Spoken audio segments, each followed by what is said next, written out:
Cuando entrevisté a Daniel Wall en el episodio 454, me di cuenta que quería seguir investigando el tema del diseño regenerativo, que una voz no es suficiente y que quería escuchar un coro, y sobre todo escuchar las voces latinoamericanas. Daniel me dio una lista de gente a la que podía invitar a charlar a este podcast sobre el tema, y de a poco la fui explorando. Ronald Sistek es chileno y se dedica a la regeneración. En esta entrevista hablamos de cómo se entiende la regeneración en relación al cambio organizacional. Hablamos de ritmos, resiliencia, polaridad y adaptabilidad de las organizaciones. También de cómo es un servicio alrededor del diseño regenerativo y de crear para este planeta finito. Mi nombre es Mariana Salgado, esto es Diseño y Diáspora.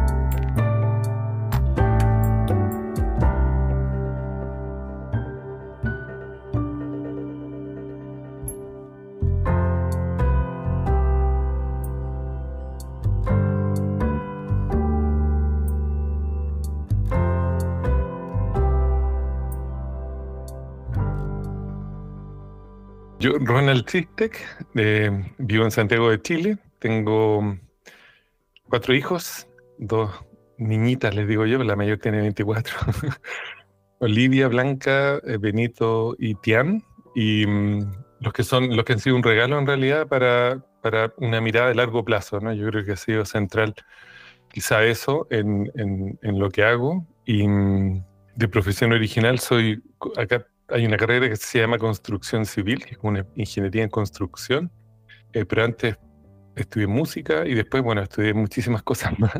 Entonces yo no me defino por lo que estudié, sino que un poco por el devenir que ha ido teniendo mi vida y en los últimos años, diría yo, muy centrado en este tema que es la regeneración, y la regeneración aplicada no solo al mundo natural, que también participo en varios proyectos de esos, pero mucho hacia las organizaciones. Entonces, ellos desarrollando una estrategia de intervención en organizaciones que le llamo regeneración organizacional, que hoy día comparto en un programa, y además apoyo muchos otros programas educativos en temas de diseño regenerativo y otras cosas del estilo.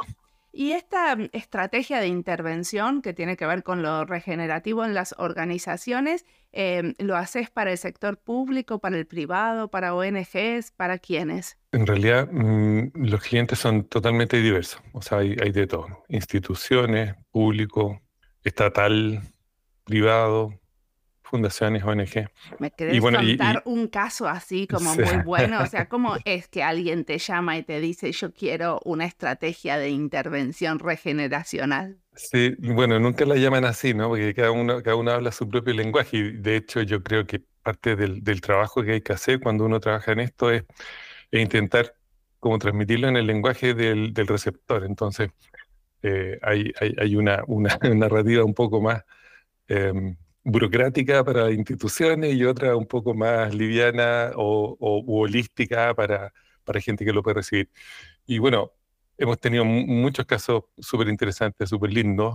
Por ejemplo, me acuerdo que hicimos una planificación. Bueno, cuando me llaman porque hay algún dolor que están experimentando, ¿no es cierto? Y la respuesta a ese dolor tiene que ver con alguna intervención desde un lugar de entrada que es muy diverso, ¿no? Porque es como cuando uno va al doctor, no duele el estómago, pero bueno, eso puede tener un origen de distintos tipos y desde donde uno entra, si es un buen doctor, tiene que mirar un poco primero holísticamente a la persona, ¿no? Entonces, me acuerdo que en Anteojos Carún, que es una marca de anteojos chileno que trabajan mucho inicialmente desde la economía circular, como haciendo anteojos con redes de pesca, pero además con trabajo comunitario, etcétera. Y hicimos una planificación estratégica el año 2018, me acuerdo, para los siguientes 3 años, y estaban justo con un dolor de crecimiento. Entonces, en realidad, la intervención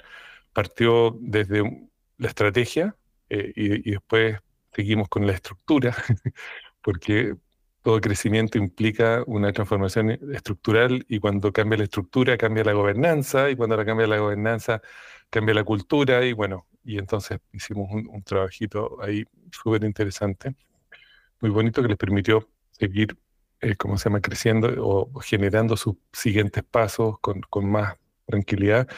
Y ellos entendieron muy bien esta aproximación, porque esta aproximación viene de una inspiración del mundo natural, ¿no? De patrones y procesos del mundo natural aplicados a campos sociales humanos. Pero ¿qué tipo de cosas haces? ¿Qué métodos se Sí, usan para llegar a esto de lo regenerativo? es muy interesante que el mundo del management en general está a veces muy pegado en una manera de administrar, todavía como si todos fueran fábricas de autos, ¿no?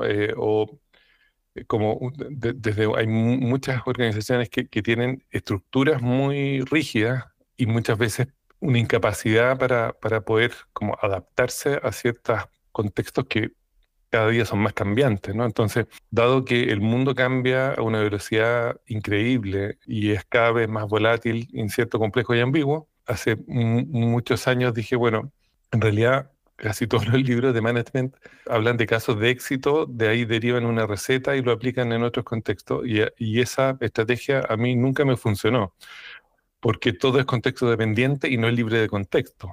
Entonces, esa estrategia de generar una receta y cada vez que uno se sumergía en aquellas organizaciones de los mismos contextos que no habían sido exitosas, tú te das cuenta que habían hecho la misma receta, nada más que no fueron exitosas por otros motivos, ¿no? Por motivos de mercado, por motivos de contactos, por motivos de orden o de cualquier otro tipo. Entonces, esta idea de derivar teoría de prácticas la encontraba siempre muy limitante. Entonces, lo que empecé a hacer, dije, bueno, ¿qué pasa si hacemos la ecuación al revés y generamos prácticas fundamentadas en teorías que hayan tenido éxito en múltiples contextos sistemáticamente? Y eso, una y otra vez, la respuesta era la naturaleza. Entonces, lo que hice fue que empecé a sumergirme en entender e intentar comprender la naturaleza, entender de que en realidad somos una manifestación de la naturaleza teniendo una experiencia humana, y eso fue súper clave porque desde el entendimiento de patrones del mundo natural y de procesos del mundo natural, que además están descritos por el ser humano, como que el viaje fue como devolver esos patrones y procesos y experimentar en organizaciones desde una mirada, digamos, de teorías del mundo natural o de teorías de ciencias naturales. Y eso de a poco empezó a tener buen resultado y después de muchos años empecé a generar esto que te digo que es como una especie de marco o un metamodelo, porque es un modelo donde caben muchos modelos dentro, y descubrí que había hay una especie, ¿no?,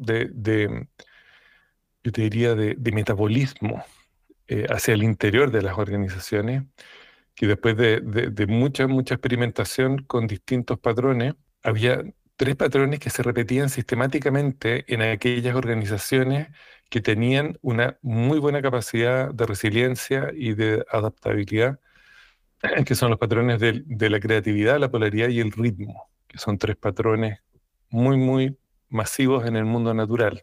Decime de vuelta. Creatividad, Creatividad, ritmo, polaridad y polaridad. ritmo. Sí.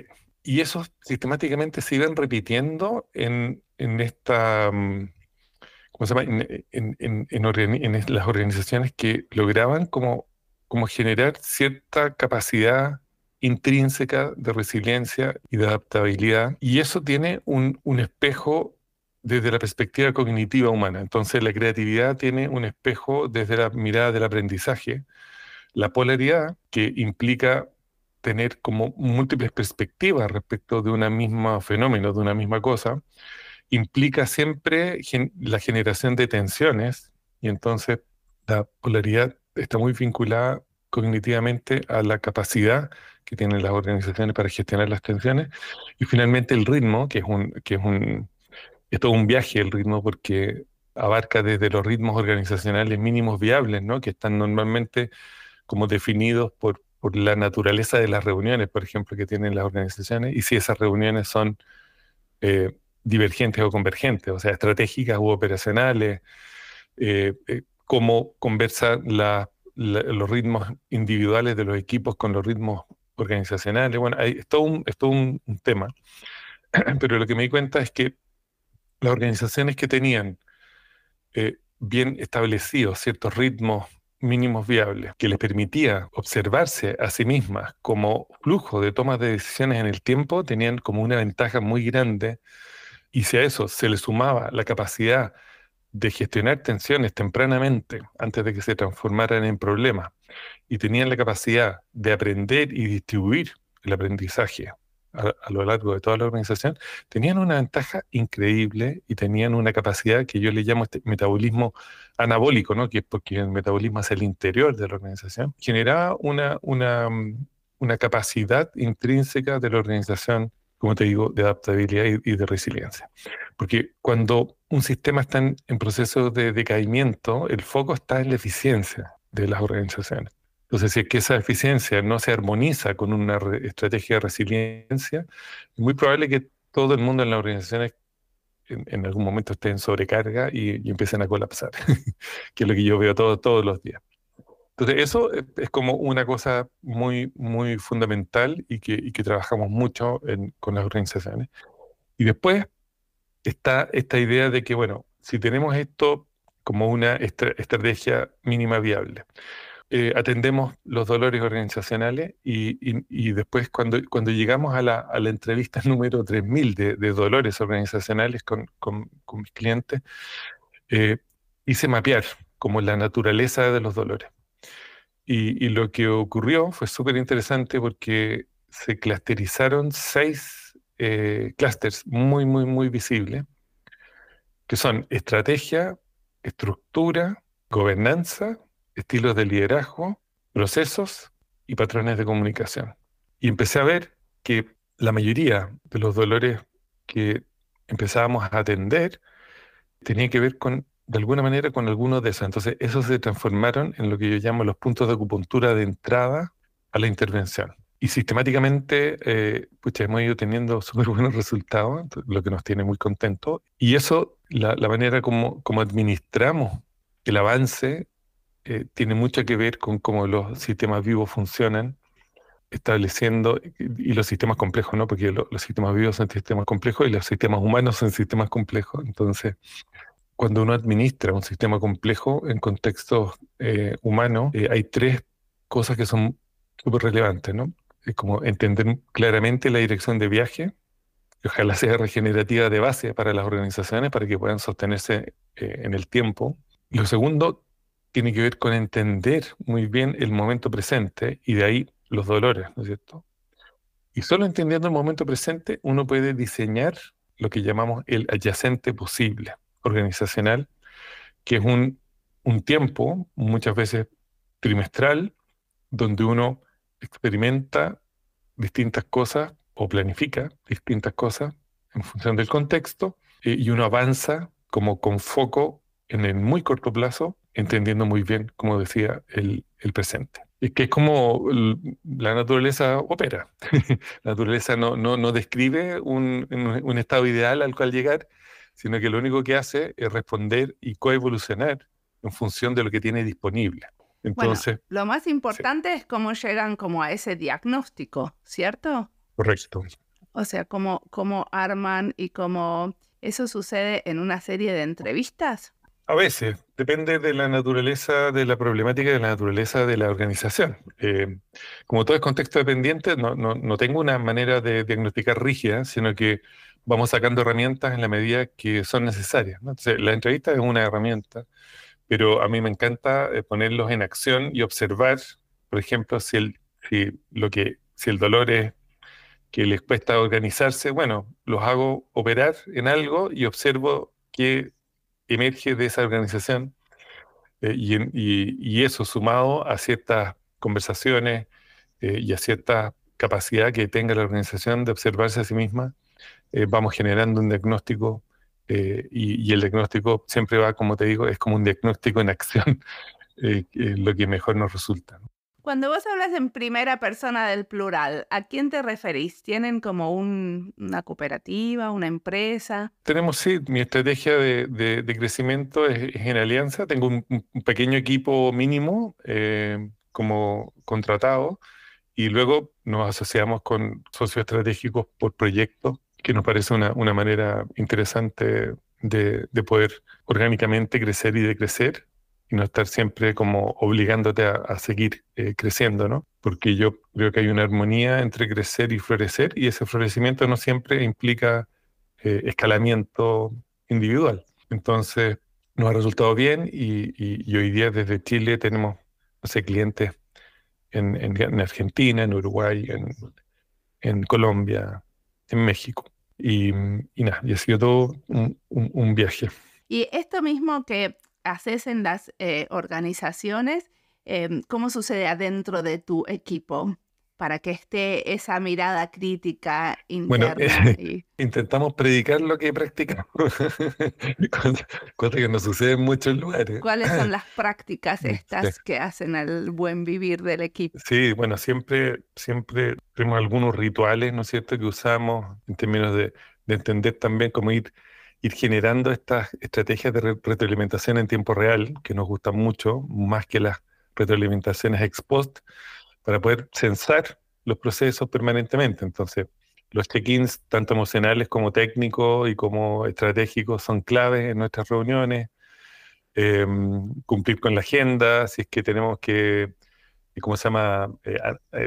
Analizar o reflexionar algo, realmente darnos el tiempo para eso. Y ahí eventualmente ese tipo de como reuniones de creativas son más extensas, no necesariamente son convergentes, pero sí son divergentes y somos conscientes de lo que queda ahí dando vuelta para poder retomarlo en la sesión siguiente. Y así como las reuniones más operacionales, tratamos de hacer súper convergentes y poder ir tomando definiciones de la mejor manera, normalmente por consentimiento. Y entonces, bueno, a través de ciertos rituales y a través de estas estrategias mínimas viables, ¿no? Las estrategias de cómo vamos a aprender en cada proyecto, cómo vamos a gestionar las tensiones en cada proyecto y cómo vamos a intentar gestionar de mejor manera los ritmos en cada proyecto, es algo que está muy presente en nuestra gestión interna. Me da mucha curiosidad cómo se gestionan los ritmos, cómo se piensa eso en función de gestionar los ritmos y no en tengo ese deadline tal día y voy a Claro. trabajar para eso. Sí, bueno, hay algunas cosas que tienen deadline, ¿no es cierto? Y que no depende de uno, sino que depende de un acuerdo, ¿no es cierto?, con cada uno de los clientes o de las organizaciones con las que trabajamos.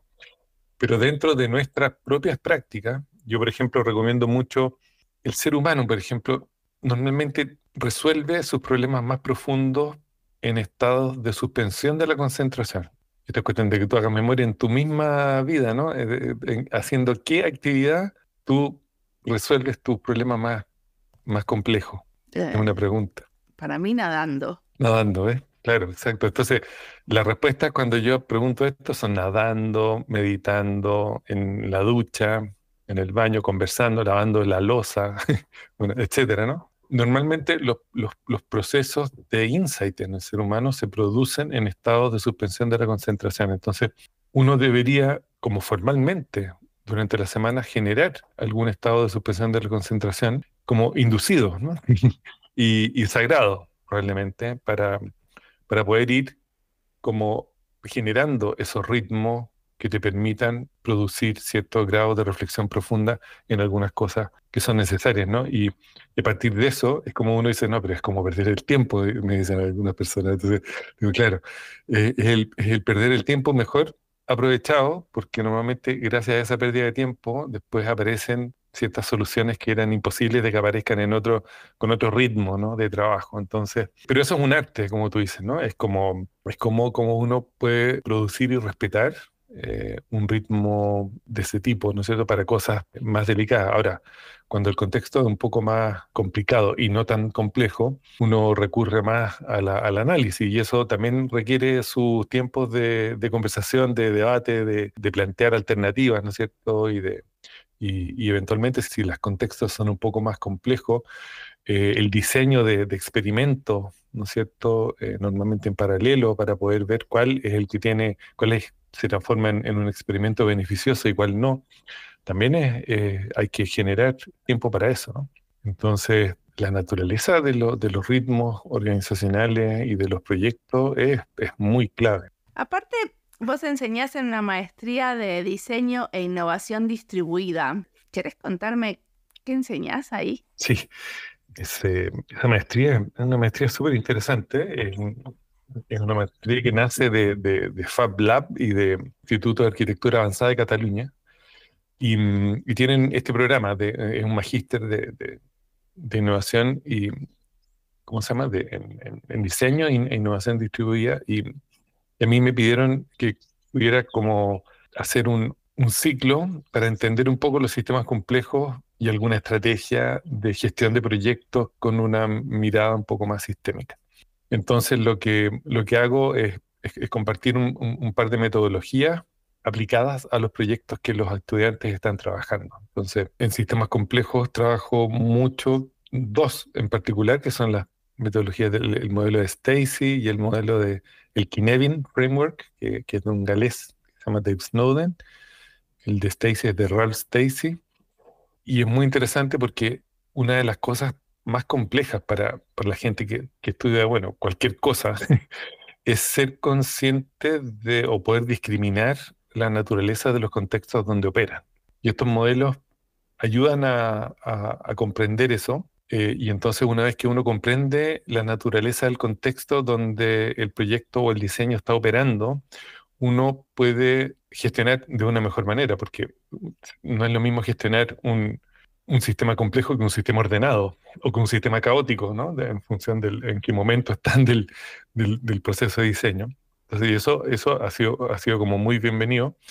Y lo otro es que nos sumergimos en un par de modelos que a mí me gustan mucho, que son el modelo de la teoría U, por un lado, de Otto Scharmer, del Sensing Institute, y que él es un profe del MIT.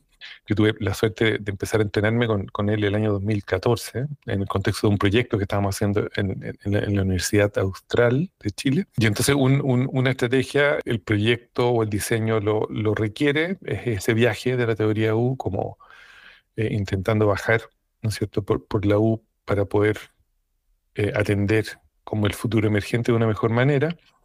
Y la otra estrategia que comparto es la estrategia del Dragon Dreaming, el sueño del dragón, que es una metodología desarrollada por John Croft y Vivienne Lanta de Australia, y que fundamentalmente tiene como una interfaz y está informado por sabiduría aborigen australiana mezclado con sistemas vivos.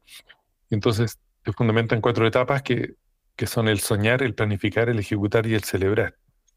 Y es muy interesante cómo desde un trabajo de sueños uno puede acceder a una planificación estratégica, participativa y desde la mirada colaborativa con mucha facilidad. Pero cuando dicen sueños, ¿dicen como utopías o se refieren realmente a soñar?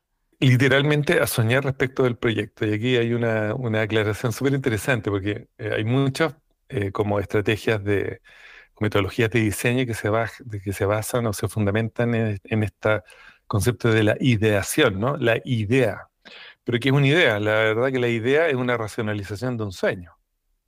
Entonces, el sueño, yo te diría que es como el fundamento más grande del proceso de ideación. Entonces, yo, bueno, ¿para qué vamos a trabajar con ideas racionalizadas si podemos trabajar con el sueño, que es como la materia prima, ¿no? Entonces, es muy interesante cuando uno sueña respecto de un proyecto, lo que ocurre en el colectivo. Pero el sueño puede ser una pesadilla. O sea, ¿es algo que ocurre mientras dormimos o te referís a la utopía de decir, bueno, a ver, quiero pensar en lo mejor que pudiera pasar? Claro, mi sueño respecto a este proyecto es tal y tal y tal. Ok, sí. O sea, es algo que pasa conscientemente, ¿no? No cuando estoy dormida. Claro, ahora lo interesante acá es que justamente para muchas etnias aborígenes no hay una separación real entre lo que uno sueña dormido y lo que uno sueña despierto. De hecho, nosotros, los seres humanos, bajamos de los árboles y tomamos decisiones en función de los sueños y las historias que compartíamos, ¿no? Entonces, hay un tema ahí que para el ser humano, sobre todo occidental, la naturaleza del sueño es una experiencia individual y subjetiva, pero para el mundo aborigen normalmente es colectiva y objetiva. Entonces, no hay una separación, ¿no? Nosotros tendemos a separarlo, ¿no? Como si fuera un mundo paralelo. Sin embargo, el lugar donde nos encontramos con nuestros seres queridos que se mueren es en el mundo de los sueños. Entonces, hay algo ahí súper interesante, muy poco explorado, y que tiene un potencial infinito. Entonces, cuando uno trabaja con esa materia prima, algunos proyectos, yo te diría que es tan interesante como después emergen objetivos específicos que son mucho más, diría yo, reales y diversos que cuando uno planifica top-down, ¿no? Cuando uno se define un objetivo general y luego obliga ciertos objetivos específicos a que sucedan. Aquí los objetivos específicos emergen de los sueños a través de un proceso bien específico. Está muy probado y que yo uso incluso en organizaciones formales este proceso para planificar estratégicamente. Le cambio los nombres, ¿no? Pero en función del tipo de organización. Pero hay algo que puedes hacer con los estudiantes diferente que puedes hacer con las organizaciones, me imagino, porque una de las cosas divertidas de hacer cosas con estudiantes es que hay un poco de más libertad en la academia. Sí, yo llevo harta libertad a las organizaciones donde opero. A mi edad ya me puedo dar ese lujo. Entonces, pero siempre el mundo estudiantil es un súper lindo mundo de exploración, ¿no? Porque están todos con esa energía, ¿no? De la exploración y de probar como diversidad de cosas. Es un espacio de mucha creatividad y de mucha apertura, ¿no? Y la verdad, de mucha gratitud, porque los estudiantes salen con una serie de herramientas y con una serie de conceptos que normalmente no se conocen en contextos académicos normales, ¿no? Sí, Entonces, no se habla de eso estas lo cosas en agradecen diseño mucho. todavía. Claro, y entonces, ¿y eso por qué? Porque la novedad ocurre normalmente en espacios periféricos a la academia y se demoran una cierta cantidad de años en incorporarse a los currículos. Entonces, a mí, o sea, la verdad que yo siempre he sido como una persona muy curiosa, entonces siempre he estado como ahí, como en lo que está apareciendo mucho, ¿no? Entonces, y eso los alumnos lo reconocen y lo agradecen al final, porque como acortarles un poco el viaje. ¿Y eso lo enmarcás dentro de diseño regenerativo? Sí, para mí, qué buena pregunta, porque para mí creo que si no hay algo regenerativo de base, nada tiene sentido en un mundo en el estado de sobrecarga y colapso como en el que estamos. Entonces, lo primero que hablo con los alumnos en general y que normalmente de alguna manera está presente en los dolores organizacionales es esta como entendimiento del estado de sobrecarga y colapso en el que estamos a nivel global. Entonces, hay una clara sensación de que estamos sobrepasados, ¿no es cierto? No solo en límites ecológicos, planetarios, sino que también en nuestra capacidad social e individual de hacer frente a una vida que está embebida en un sistema que tiene un paradigma de base de pensar de que podemos crecer infinitamente en un planeta que es finito, ¿no? Y eso es un error, ¿cómo se llama? De todo tipo, ¿no? Ontológico, epistemológico, fenomenológico. Es algo que no se puede sostener. Por lo tanto, es un juego finito, tiene fecha de término y esa fecha de término se acerca. Entonces, todo lo que yo hago lo enmarco en el sueño de poder dejar un mundo mejor que como lo encontramos y por lo tanto la naturaleza regenerativa en el mundo del diseño para mí es fundamental. Es como decir, bueno, cómo desde el diseño intencionamos conscientemente, ¿cierto? Los efectos positivos o, dicho de otra manera, hacernos cargo de todas o la mayoría de las externalidades negativas que mi proyecto va a tener con seguridad. Entonces, por un lado está como la internalización de los costos y por otro lado está, digamos, el sueño regenerativo de ir más allá de la sustentabilidad como la conocemos, ¿no? Como la suma cero. Eh, Porque la sustentabilidad tiene una teoría muy bonita, pero en la práctica la hemos llevado y la hemos reducido a una suma cero, que dado el estado de sobrecarga y colapso ya no es suficiente.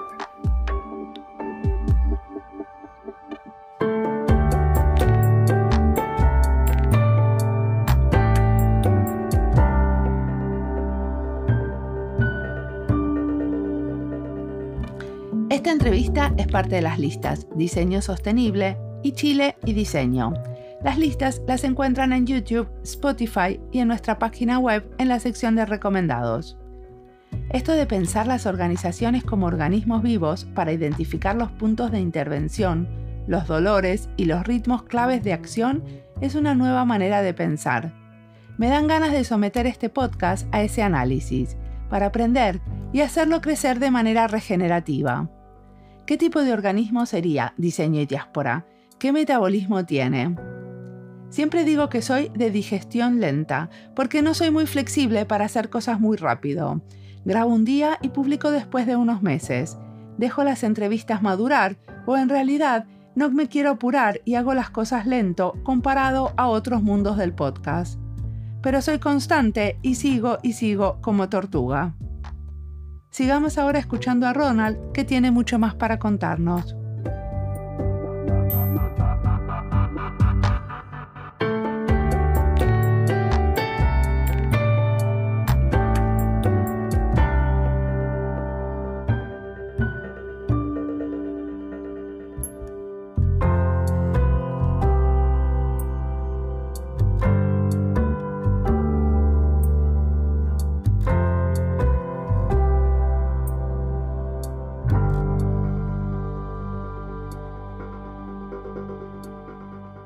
Uno de los servicios que dan en tu organización es el diseño regenerativo. Y a mí me da mucha curiosidad que lo llamemos servicio. Obviamente que tiene que ver cómo se estructura la página web y esas cosas, ¿no? Pero cuando alguien ve qué es lo que hace, es un servicio, es el diseño regenerativo. Si yo te digo, Ese bueno, a ver, yo quiero Yo ese quiero. servicio, ¿qué tengo? ¿Qué me das? Es súper interesante porque cualquiera sea la organización y sobre todo cualquiera sea el espacio creativo, ¿no es cierto? Que tiene por ejemplo, nos llaman muchos emprendedores, ¿no? Que están con un emprendimiento que ya tiene su producto mínimo viable y ahora ¿qué? ¿Y ahora qué hacemos con esto? ¿O cómo lo hacemos de tal manera de caminar hacia un mundo más regenerativo a través con eso, ¿no? ¿Qué pasa con los intraemprendimientos organizacionales? ¿Qué pasa con cómo, no sé, queremos sacar una línea nueva de un producto? ¿Cómo lo hacemos? ¿Cómo lo diseñamos desde una perspectiva regenerativa? Entonces ahí tenemos como nuestro pequeño modelo, ¿no? Y para eso, y entonces lo que normalmente hacemos es que generamos, ¿no es cierto?, toda una mirada a mí me encanta un proceso que le llamamos sidecasting, que nos imaginamos el mejor futuro y el peor futuro posibles para ese diseño. Como, ¿qué es lo que pasaría? Y le llamamos como el fenómeno cielo y el fenómeno infierno. Y entonces lo que hacemos es un sidecasting que es como devolvernos al momento presente y entender dónde esos dos caminos posibles se juntan. Y hay un punto muy interesante porque, y esto en el ser humano, y esta es una estrategia que usan muchos algunas policías de investigación, que es que te dicen, cuéntame la historia de atrás para adelante, ¿no? No de adelante para atrás, porque cuando uno la cuenta de adelante para atrás tiene muchas posibilidades de mentir. Pero cuando la cuenta de atrás para adelante, y esto yo lo he usado con mi hijo adolescente, y es muy interesante el resultado, cuando quieres entender qué es lo que pasó en cierta ocasión. Entonces, cuando tú empiezas a entender esos futuros posibles y empiezas a llegar al momento presente, aparece un lugar donde esas dos historias se juntan. Y ese lugar es normalmente el punto de partida de este diseño regenerativo. Y luego intentamos llenar todos unos canvases donde entendemos dos cosas que para mí son fundamentales. El mapeo de los stakeholders de los proyectos, que es muy fundamental, pero normalmente nos quedamos en esa escala. Entonces, después lo que hacemos es, intentamos estresar el proyecto en el sentido de que decimos, ok, ¿y este proyecto dónde opera y cuáles son los sistemas anidados sobre los cuales este proyecto opera. Y ahí aparece el territorio, y ahí aparece, ¿no es cierto?, que eventualmente una bioregión. Y entonces decimos, bueno, ¿y cómo este proyecto puede abastecerse de productos bioregionales, por ejemplo? Y empezamos a trabajar en la cadena de suministro, empezamos a trabajar en el modelo de negocio, hasta que llegamos a un punto que sea viable, haciendo sentido de los sistemas anidados donde opera y haciendo sentido de este proceso de, ojalá, relocalización y de dejar de depender de una logística global y empezar a pensar en logísticas más bioregionales y más locales. Entonces, de esa manera empezamos a trabajar tanto con productos como con servicios, desde una perspectiva mucho más holística, más integral y más consciente de poder ir internalizando todos los costos que sean posibles y haciendo que además el producto sea rentable económicamente. Perfecto. ¿Y qué te inspira a vos? ¿Qué lees, qué escuchás, qué mirás? ¿Qué cosas nos recomendás leer en este ámbito? Leer, escuchar, mirar. Bueno, hay tantos temas, ¿no? A mí hay muchos temas que me apasionan, muchos temas que leo y que escucho. Me gusta mucho, si miramos el mundo regenerativo, ¿no? Ya que mi amigo Daniel Val te recomendó para que hablaras conmigo. El libro de Daniel es un manjar, es un dulce de leche, podríamos decir, em, que se llama Diseñando Culturas Regenerativas, y es un abordaje bastante sistémico, digamos, a la mirada regenerativa. Y desde la perspectiva regenerativa también está el trabajo de muchos otros, ¿no? Del Instituto Regenesis, Bill Reed y la Pamela Mann, Ben Haggard, que ellos tienen también todo un entrenamiento en diseño regenerativo muy lindo. Está el libro Regeneration, como terminando con la crisis climática en una generación, de Paul Hawken, que es un libro muy, muy interesante, como regala un marco de 6 puntos así muy, muy claves para el mundo regenerativo. Y después está, por ejemplo, todo el trabajo de Giles Hutchins, a la Laura Stone, acerca de liderazgo regenerativo. Está todo el trabajo de la Carol Sanford, de la regeneración también aplicada a organizaciones y a corporaciones. Hoy día también mucho devolviéndonos hacia Sudamérica, está todo el trabajo de la UCI, la Universidad para la Cooperación Internacional, y mi querido amigo Edward Miller, que están haciendo un trabajo muy lindo también ahí. Eh, un gran amigo, Ernesto Van Pevoort, de Argentina, que está también trabajando él llama un biocampus, ¿no? Y un biohubs, y cómo podría verse un desarrollo regenerativo aplicado en territorios asociados a conservación. Y está también otro gran amigo, Cristian Tiscornia, que es argentino también, y que tienen un proyecto muy lindo en la Fundación Amartya, y el proyecto de Aula de Naturaleza en Mar Chiquita, que es un proyecto educativo en donde también hacen entrenamientos de múltiples cosas asociadas a un mundo más regenerativo, desde ecoalfabetización hasta sintropía, digamos, en bosques sintrópicos. Y también tienen un trabajo de educación muy genial. Están emergiendo un montón de proyectos. Después, otro tema que me apasiona es esta mirada de una visión sistémica de la vida, y todo el trabajo de Fritjof Capra. A mí me fascina. Y de ahí nos vamos a otra temática que para mi gusto es muy clave, que tiene que ver con todo lo que te regala el entendimiento del fenómeno emergente, ¿no? Y desde esa perspectiva, fenomenólogos como Francisco Varela, como Husserl, un clásico, como William James, que es un psicólogo americano que toda la segunda parte de su vida escribió de fenomenología. eh, Nishida Kitaro en Japón también, un clásico de la fenomenología desde una perspectiva más oriental, que es un regalo para los sentidos leerlo. Todo el trabajo de Francisco Varela tiene un libro hermoso se llama El fenómeno de la vida. Y a través de este libro también conocí a otro filósofo alemán, discípulo de Heidegger, que se llama Hans Jonas. Me acabo de comprar un libro de él, ¿dónde lo dejé? em, que se llama creo que se llama El fenómeno vida, o algo así. Y así, bueno, hay tantas temáticas tan eh, maravillosa. Yo soy también un, admirador del trabajo cosmológico de Thomas Berry, de Brian Swimme, por ejemplo. Está todo después del trabajo de ecología profunda, desde Arnena E hasta la Joanna Macy.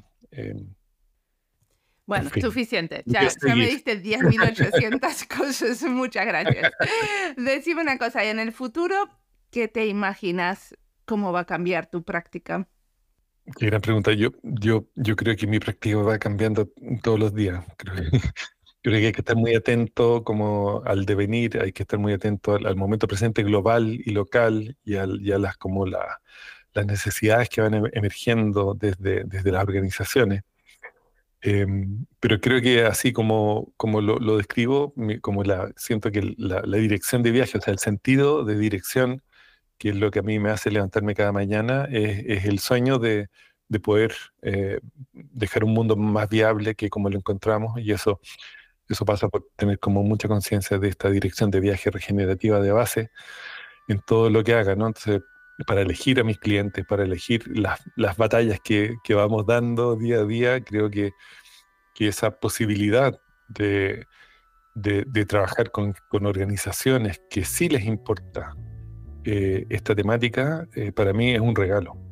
Entonces sí, es difícil decir, pero estoy muy atento como al fenómeno de lo que va apareciendo, ¿no? Ese aparecer, ser muy consciente de ese aparecer y cómo ese aparecer se da a nivel individual, colectivo y ecosistémico, para mí es central.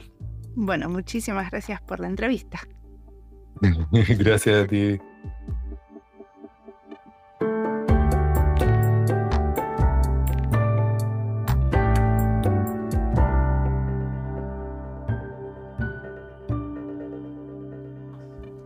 La dirección del viaje es el sueño de poder dejar un mundo más viable de como lo encontramos.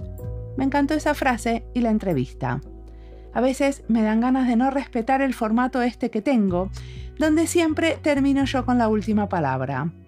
A menos que sea un panel, en las entrevistas siempre tengo este formato. Al principio del episodio no me molesta hablar, porque es poner el episodio en contexto, conectarlo con otro, contar cómo se me ocurrió entrevistar al entrevistado de esta vez. Pero a veces, como después de esta entrevista, no tengo ganas de más comentarios, no necesito agregar nada más, ni quisiera cambiar o interpretar lo que dijo Ronald. Solo tomar una frase y repetirla.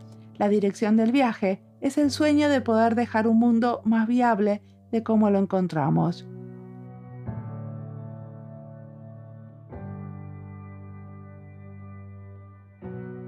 Este fue un episodio fuera de serie. Un episodio que se acopla bien con el que sigue, donde hablamos con una abogada de la tierra de origen maya sobre justicia climática. Y en breve viene una serie larga sobre juegos, pero diversa en muchos sentidos. Ya verán. Como siempre, la música del podcast es de Antonio Zimmerman, el diseño de sonido es de Andy Fechi. Este podcast está publicado con licencia creativa común con atribuciones. Esto fue Diseño y Diáspora. Pueden seguirnos en nuestras redes sociales en YouTube, Instagram y Twitter o visitar nuestra página web diseñoydiaspora.org. No olviden recomendarnos. Nos escuchamos en la próxima.